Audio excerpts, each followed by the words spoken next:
அருமையான காலை நேரத்துக்காக கர்த்தரை அதிகமாக ஸ்தோத்திரிக்கிறேன். நம்முடைய தேவனாகிய கர்த்தர் நம்பிக்கையின் தேவனாயிருக்கிறார்.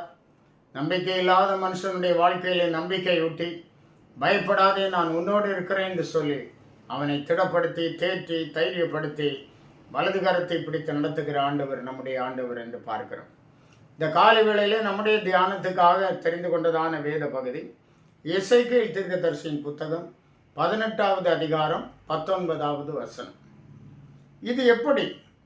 குமாரன் தகப்பனுடைய அக்கிரமத்தை சுமக்கிறது இல்லையா என்று நீங்கள் கேட்டால், குமாரன் நியாயத்தையும் நீதியையும் செய்து என் கட்டளைகளை கைக்கொண்டு அவைகளின்படி செய்ததினால் அவன் பிழைக்கவே பிழைப்பான்.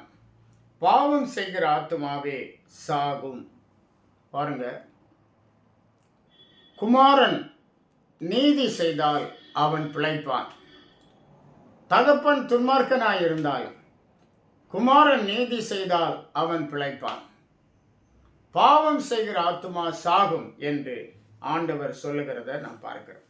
இதே அதிகாரத்திலிருந்து இன்னும் சில வார்த்தைகளை நம்ம இந்த காலை வேளையிலே தியானிக்க போகிறோம்.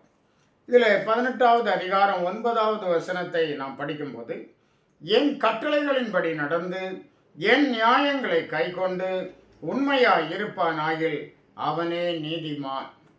என் கட்டளைகளின்படி நடந்து என் நியாயங்களை கைக்கொண்டு உண்மையாய் இருப்பானேயாகில் அவனே நீதிமான். அவன் பிழைக்கவே பிழைப்பான் என்று கர்த்தராகிய ஆண்டவர் சொல்லுகிறார். ஆண்டவருடைய கற்பனைகளின்படி கை கொண்டு நடக்கிறவர்கள் பிழைக்கவே பிழைப்பார்கள் என்று ஆண்டவர் சொல்லுகிறத நாம் பார்க்கிறோம்.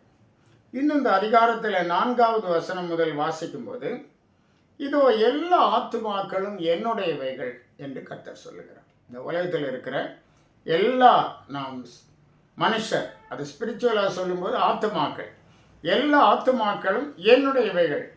தகப்பனின் ஆத்துமா எப்படியோ அப்படியே மகனின் ஆத்துமாவும் என்னுடையது. பாவம் செய்கிற ஆத்துமாவே சாகும். தகப்பனுடைய ஆத்துமாவும் மகனின் ஆத்துமாவும் எல்லாம் என்னுடையது. பாவம் செய்கிற ஆத்துமா சாகும். ஏனென்றால் பாவத்தின் சம்பளம் மரணம் என்று சொல்லப்பட்டிருக்கிறது.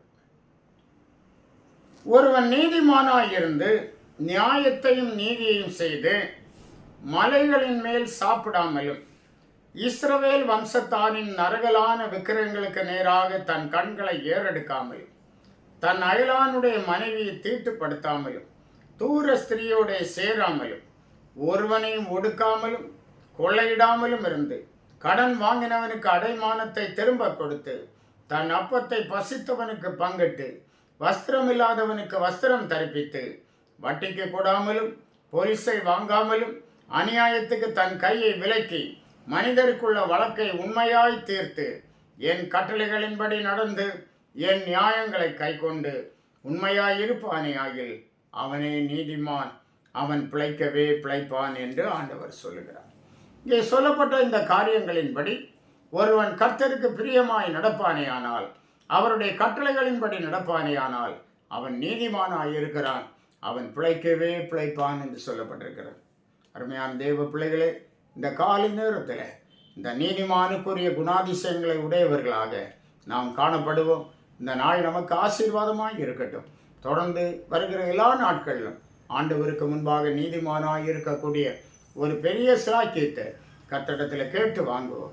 கர்த்தர் உங்கள் விண்ணப்பங்களுக்கு பதிலளிப்பாராக. ஆமென். ஜெபிப்போம். உன்னதமான எங்கள் அன்பின் ஆண்டவரே, நாங்கள் ஸ்தோத்திரிக்கிறோம். மிகவும் ஆசீர்வதிக்கப்பட்ட இந்த நல்ல வேளைக்காக நன்றி சொல்லுகிறோம். நீர் நேற்றும் இன்றும் என்றும் மாறாதவர், உடைய அன்பினால் நிரப்புகிறவர். உடைய பிள்ளைகளை விசேஷமாய் கர்த்தர் ஆசீர்வதி. நாங்கள் கேட்டது போல கர்த்தாவே, பாவம் செய்கிற ஆத்துமா சாகும். நீதிமானாய் நாங்கள் காணப்பட உடைய வேத பிரமாணங்களை கை கொண்டு நடக்க கிருபைத்தார். உடைய பிள்ளைகளோடு இரக்கம் இருக்கட்டும். இந்த நாள் ஆசீர்வாதமாக இருக்கட்டும். பலப்படுத்தும். இயேசு மூலம் கேட்கிறோம் பிதாவே. ஆமென். ஆமென். God bless you.